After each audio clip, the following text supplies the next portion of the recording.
Hello there, welcome to another episode of Simply Nerdy. I'm your host, Steven. I'm joined today by Anthony. Hey guys, long time no see.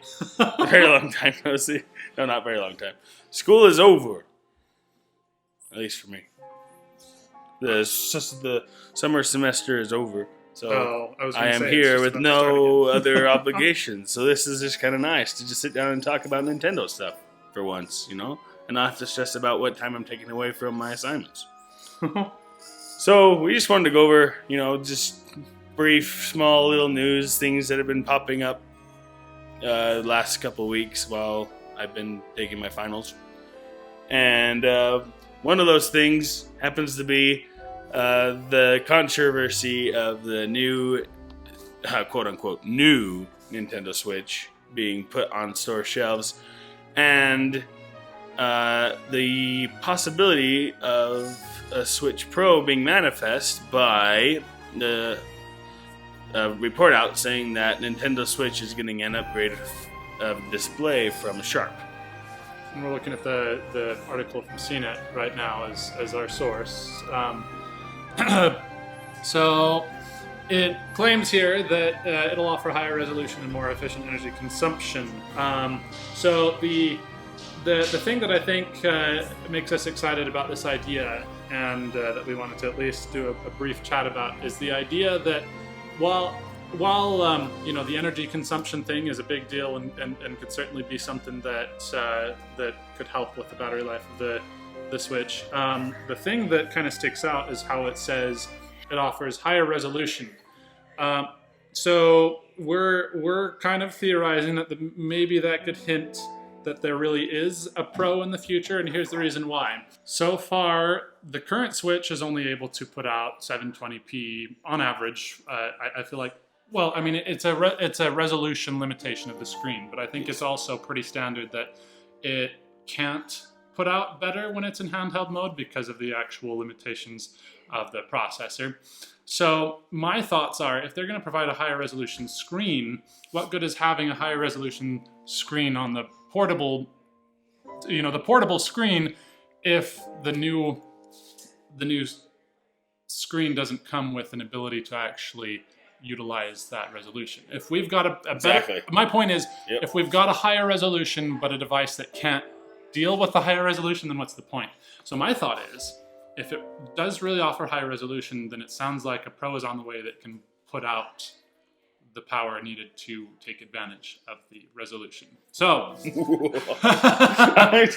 and that's a good thing because after they kind of ruled out any further announcements for this year regarding another model after they talked about the Lite, I started kind of getting drawn in by the hardware revision with the better battery because I think a lot of people got curious because that battery life was significantly improved. Yeah, it's kind of a big deal. It wasn't like a little small step. It was like you doubled the battery life. Yeah. So I was intrigued for sure, but then I keep on hearing, well, now there's going to be more updates, and we heard about this one, and so this makes me hopeful and makes me realize that maybe I will wait just to see what they say. So this is just us really theorizing hard. This could be completely not even founded in any actual true rumors here, but it makes us hopeful. So that's what we're trying to say. And going back to the CNET.com article we're looking at here, in the subtitle, it says that not only will it offer higher resolution, but it'll give the battery life more. It'll make the battery more efficient. Which I guess if it's putting out more power, it'll need to be even better, with its battery. Because if we were to have better resolution, but that cut the battery even more, then this would make it even harder to play. Because I feel like a lot of people, when the Switch first came out, were kind of finding it hard to recommend it as a portable device when it only has a handful of hours of battery, which honestly makes sense considering what it's putting out, but true. You don't want to cut it any further than it already is. True. However, I'll just throw out there, I've never had an issue with my battery dying on me on the go before. I haven't Even either. with those super small battery hour life, which is why I was never really tempted to. Okay, I was a tiny bit tempted to get the new one, but I've never had an issue with losing my battery on the go ever. And And that was just so y'all know out there, I don't have any like special like charging my battery as I go type dealio or portable chargers with me at all. I just take my Switch as is, and I still haven't had any issues with it since day one. I think battery dying on me. It comes with the territory of having small children that take your time away. You don't have the time to be playing more than 3 hours straight. Maybe that is true. That might be true too. Touche. That is actually also what explains our long delay between videos in this case. So yes, we're gonna figure that out. But in the meantime, we ask for your patience. Anyway, so we're excited for that, and then I think the other thing that I just wanted to bring up it is just kind of talking about how good this year is looking for Nintendo from here on out. I think I was kind of surprised to realize how back heavy this year is with Nintendo's releases, because we have a lot of good things coming up. And I was thinking about what has come out so far this year, and honestly, not really anything. Major. I mean, there's maybe someone would come and lynch me and say no, there's plenty of stuff there. But as far as like big AAA offerings, the only one I can think of, and I don't know if I'd even call this AAA, would be Yoshi's Crafted World, which was a good game, but I don't know if I'd call it AAA. But now after Super Mario Maker 2 released, it was almost like the signal for all the rest of the good games, the big games to start coming, because now we've got games like Fire Emblem Three Houses, which just came out and seems to be everyone's gaming darling right now. I've heard a lot of people throwing around the term Game of the Year, so that has piqued my interest. I've only played Awakening, and I loved that game, but haven't played any Fire Emblem since. But this one is pulling me in, so that one, I mean, it's looking great. And then we have Astral Chain coming up, which I am really excited for.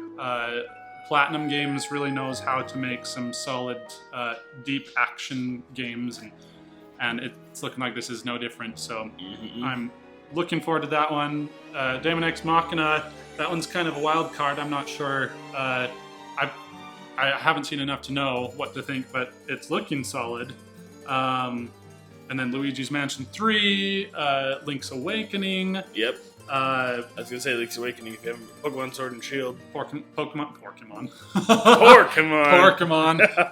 Sword and Shield, which I still am not sure I'm sold on. But if there's ever a Pokemon to pull me in, it would probably be this one, because it just looks like there's a whole lot more there that would attract me. The big worlds certainly seems fun. Anyway, it's just I guess the point is, it's looking like a solid year when it started off kind of slow. Not so solid. Yeah, and I think the thing that I'm most excited about is just the idea that at least two of those games that we named are kind of major AAA releases that aren't published by Nintendo, and I think that's true. Like, and they're not necessarily related to Nintendo IPs either. I mean, back in 2017 we had a similar situation with some solid third-party support. I'm thinking of, for example, Mario plus Rabbids, which is an excellent game, but it was also kind of pulling from Nintendo's existing IP.